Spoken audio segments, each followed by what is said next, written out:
l'attacco. L'attacco è un segnale che indica l'inizio. Questo segnale deve essere chiaro, assolutamente ben evidente e di conseguenza recepito in maniera inequivocabile da chi deve eseguire, iniziare a suonare o a cantare, ovviamente se parliamo anche di un coro.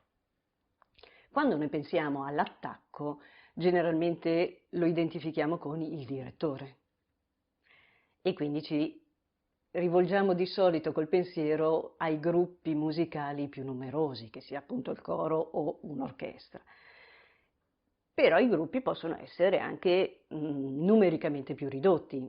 Se ci riferiamo ai gruppi cameristici, dal duo al quartetto, quintetto, ottetto, eccetera, sappiamo che è raro vedere un compositore perché il gruppo si gestisce l'esecuzione in maniera autonoma.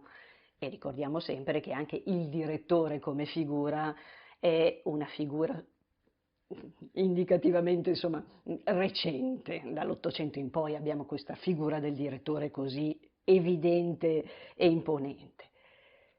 Quindi, quando pensiamo a un gruppo cameristico, l'attacco, chi lo dà? Come ci si mette d'accordo per iniziare, se parliamo proprio dell'attacco di inizio, ed è questo il primo argomento che affrontiamo.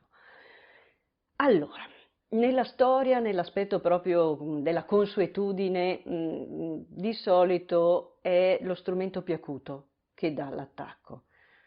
Non è sempre detto. Molto spesso, fin dalla prima prova, quando ci si riunisce, si individua subito, anche naturalmente, un esponente che ha proprio da maniera innata la predisposizione all'organizzazione e che ottiene l'attenzione da parte del gruppo. Questo non è un vederla come c'è uno che comanda e gli altri che sono subalterni, ma proprio nel concetto più corretto del piccolo gruppo, del gruppo d'insieme, in questo caso nostro musicale, è che deve essere un qualcosa di omogeneo, non ci devono essere le prime donne che spiccano. Quindi se c'è all'interno un esecutore, un componente che ha queste doti naturali, ecco che viene subito identificato come non il capo, ma comunque colui che dà i vari attacchi. È ovvio che deve essere anche uno strumento, in un gruppo magari un po' numeroso, quello che tutti vedono bene. Perché l'attacco, se si è un esecutore, è un cenno, non può essere ovviamente un gesto molto eclatante, ma può essere solo anche un cenno della testa e tutti lo devono ben vedere, ovviamente. Allora, facciamo subito degli esempi. Iniziamo a vedere due esempi di attacchi di gruppi appunto cameristici. Iniziamo da un ottetto di fiati. In questo caso ve lo anticipo perché il frammento che vi faccio vedere in un video ovviamente è brevissimo, è proprio solo l'attacco. Quindi vi do qualche suggerimento per essere già pronti ad osservarlo, però vi dovesse sfuggire, come sempre, riguardatelo. Questo ve lo lascio come suggerimento anche per i prossimi video che vedremo. In questo tetto di fiati, chi dà l'attacco con un gesto piuttosto non particolarmente eclatante e visibile è l'oboe, il primo strumento a destra. Guardiamoci subito questo frammento.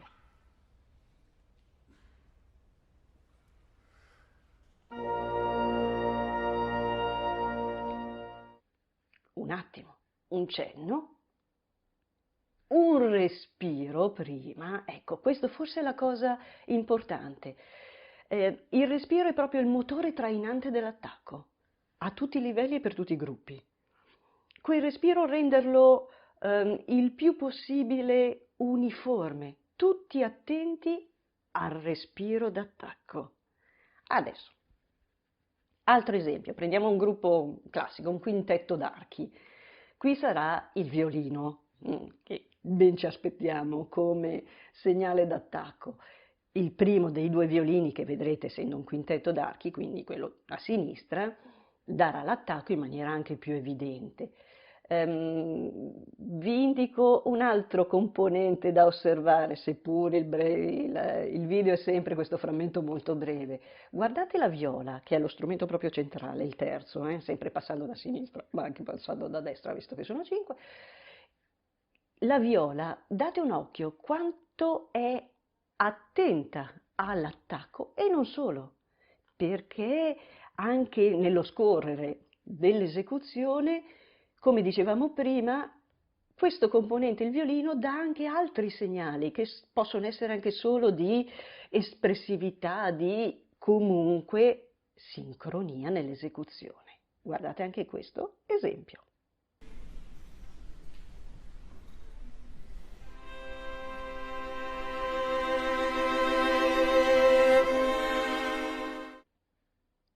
Brevissimi. Qui parlavamo appunto di gruppi che non hanno il direttore. Adesso andiamo al direttore. Il direttore d'orchestra, come abbiamo detto all'inizio, il direttore d'orchestra nel nostro caso, dei nostri esempi, è quello che noi ci aspettiamo per l'attacco d'inizio. E qui ecco che abbiamo qualcosa di molto più evidente. L'attacco dell'inizio di una esecuzione è quello che il pubblico ovviamente guarda e gli occhi sono tutti puntati sul direttore, ovviamente anche quello degli orchestrali sono in attesa di questo gesto che ha al suo interno non solo il cenno e il respiro del iniziamo, ma ha anche dentro tutte delle indicazioni che possono essere della logica, della dinamica, del tempo, quindi tante informazioni in un gesto d'inizio, che sono tutte le informazioni che hanno ovviamente provato più e più volte, ma che devono essere ritrasmesse all'orchestra nel momento dell'attacco. Il gesto può essere diversissimo a seconda ovviamente della personalità, del modo di rapportarsi all'orchestra. Il direttore è una persona e può avere la gestualità più diversa possibile e immaginabile.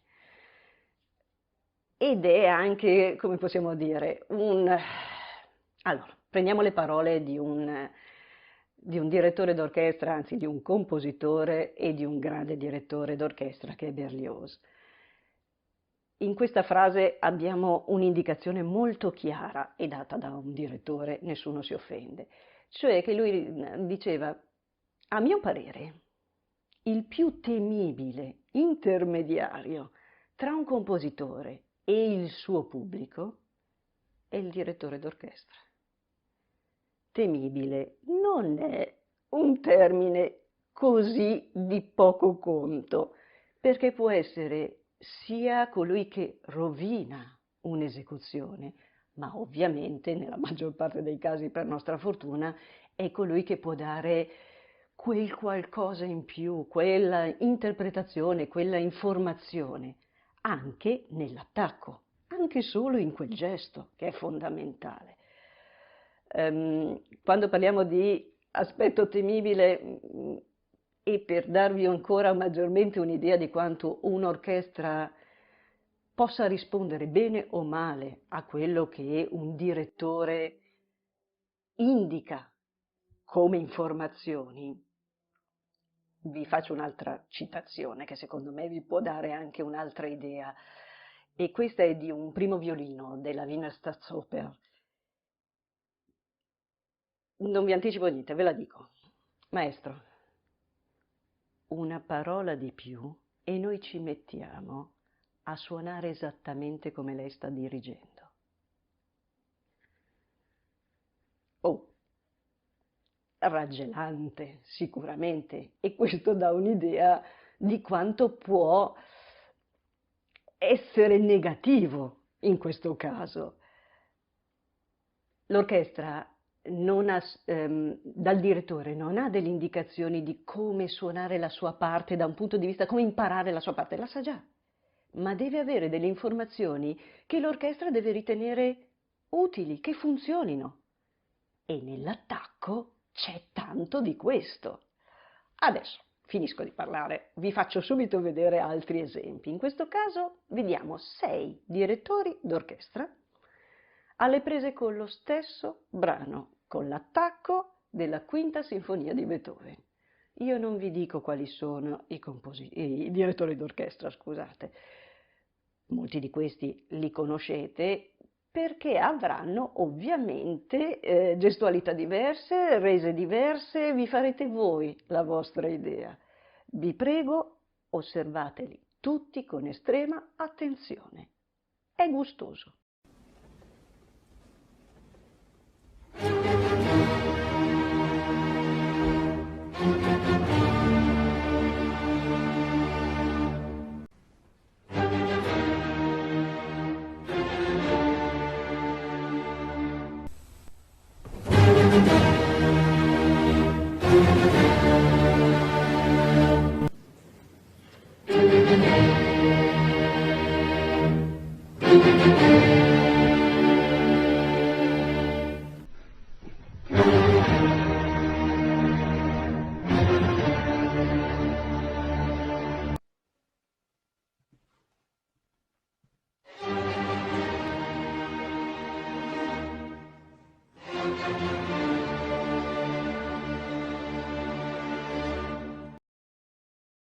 Non aggiungo altro. Passiamo adesso all'attacco, ma agli attacchi interni. Cosa sono gli attacchi interni? Sono quelli sicuramente meno eclatanti, meno visibili, meno pubblici e servono ai vari esecutori. Qui vorrei farvi entrare di più in quelle che sono alcune difficoltà, anche da un punto di vista proprio logistico. Facciamo subito un esempio sempre con l'aiuto di video che ci aiutano sicuramente molto bene. La difficoltà in questo caso, una delle difficoltà che vi faccio vedere adesso è anche data dalla posizione dello strumentista.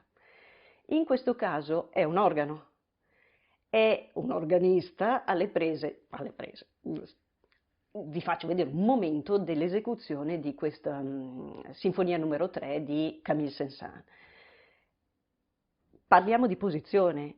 L'organo rispetto all'orchestra è situato in una posizione spesso non agevole e in questo caso proprio vediamo sia la difficoltà dell'osservare l'attacco, il momento, la gestualità del direttore d'orchestra e nel caso che vedrete ha l'organista a disposizione un monitor, qui abbiamo la tecnologia, molto spesso ci sono degli specchi a disposizione. L'altra cosa che mi preme farvi vedere in questo caso è che quanto impegno, quanta attenzione ci vuole anche per eseguire un accordo o pochi accordi.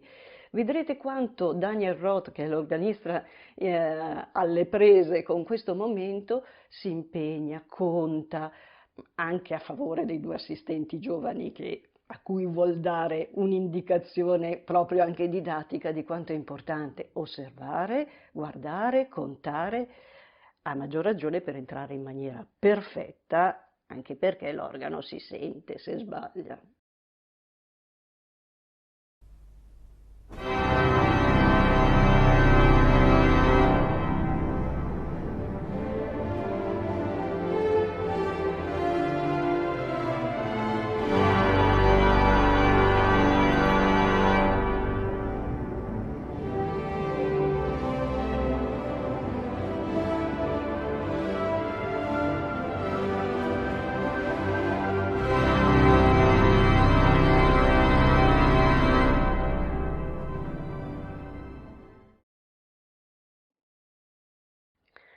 Allora, adesso viviamo un'altra esperienza, seppur virtuale e non così reale, cioè quella di sederci all'interno di un'orchestra. La composizione che tenteremo di suonare insieme è Pelléas et Mélisande, la suite di Gabriel Fauré. E vi faccio vedere subito la partitura del del musicista, dello strumentista che noi interpreteremo, cioè l'arpa. La partitura sono 2 paginette, vedete, le vedete un po' pastrugnate perché sono proprio le mie di quando studiavo musica d'assieme, quindi vedete proprio in maniera diretta le indicazioni di pedali, eccetera, le avete tutte sotto controllo. Ve le faccio vedere fin dall'inizio adesso, perché magari non tutti si soffermano a pensare all'interno di un'orchestra ci sono vari componenti, ma che cos'ha sullo spartito, sul leggio, l'esecutore? Non ha tutta la parte di tutti gli esecutori come può avere il direttore, ha la sua di parte. Quindi, se non è uno strumento che suona più o meno dall'inizio alla fine, avrà anche delle parti di silenzio. E cosa deve fare? Come le deve vedere? Allora, guardate subito. Vedete, ci sono anche dei momenti in cui c'è il silenzio, le pause. E nella notazione, se sono più battute, c'è proprio un numero. Quindi la battuta di silenzio, 2 battute, 3 battute di silenzio, che l'esecutore deve mettersi lì, contare in maniera precisa e aspettare il suo intervento. Qualcuno potrebbe dirsi, sì, ma c'è un direttore, glielo darà l'attacco. Sì e no, dipende da 2 motivi. Uno, diciamo, quello proprio più logico, che non c'è solo, nel nostro caso, l'arpa che suona in momenti diversi, ci possono essere tanti altri strumenti che intervengono e in alcuni momenti alcuni hanno una parte molto più evidente, ad esempio dell'arpa, e non essendo la dea lì, il direttore darà degli attacchi darà gli attacchi che ritiene più utili anche per chi deve ascoltare, sempre ricordandoci che la cosa fondamentale è l'esecutore deve sapere da solo quando deve attaccare, non deve aspettare il direttore. L'altro motivo può essere che il direttore non li dà, proprio per sua natura, per sua indole, e gli attacchi non li dà, può capitare. E fa niente, ti arrangi. Allora, proviamo a vivere questo momento. Ci sediamo come arpisti all'interno di questa orchestra che è l'Accademia Karajan, diretta da Ariane Matiak, che sarà molto attenta e molto brava e molto chiara negli attacchi. Ha un bellissimo gesto, quindi anche per i principianti può essere un grosso aiuto. E vedrete, proprio simuleremo, avrete sempre alla vostra sinistra in basso, proprio come se fosse il vostro leggio, un po' in trasparenza, le 2 pagine. Noi ascolteremo e vedremo la prima pagina, quindi solo lo sviluppo della prima pagina di questo momento, che è la seconda parte, l'andantino quasi allegretto di questa Pléiade Mélisande. E alcuni attacchi verranno proprio dati in direzione nostra, come arpista.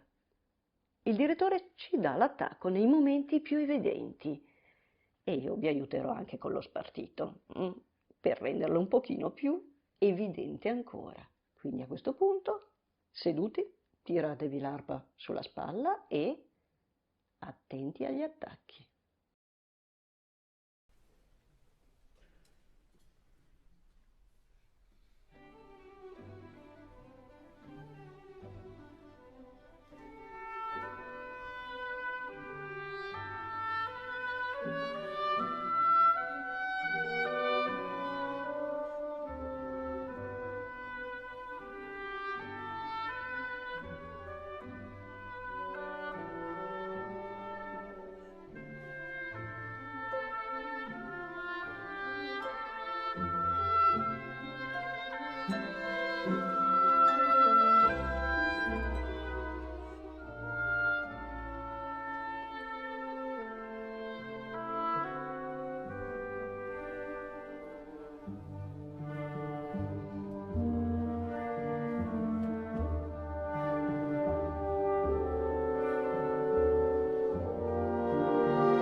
e il resto la prossima volta. Allora, l'attacco. Come abbiamo detto, un segnale può essere un cenno se è nello svolgersi dell'esecuzione o un qualcosa di più evidente se è l'inizio. E quindi un frammento, un'idea, un attimo dell'esecuzione. Ma se tutto va bene, non ce ne accorgiamo. È l'aspetto normale.